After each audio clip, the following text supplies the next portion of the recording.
নির্বাচন করেছে গত 3 টার্মে। বাংলাদেশের মানুষের নির্বাচনের ভোটের অধিকার তা দিতে পারেনি।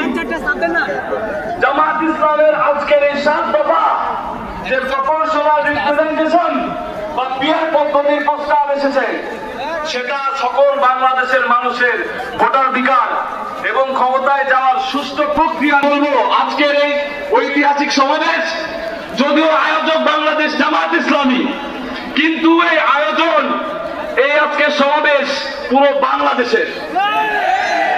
আমি দেখতে পাচ্ছি পুরো বাংলাদেশ এই সমাবেশে। আমি দেখতে পাচ্ছি প্রতিটা মানুষের ভালোবাসা এই জুলাইয়ের প্রতি।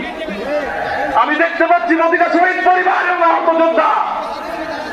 আর এই 7 দফার সফলতা কামনা করি এবং আল্লাহ তাআলা আমাদের এই জুলাই সনদ এবং ঘোষণাপত্র বাস্তবায়ন করার তৌফিক দান করুন। খুনিদের বিচার বাংলার মাটিতে নিশ্চিত করার তৌফিক দান করুন।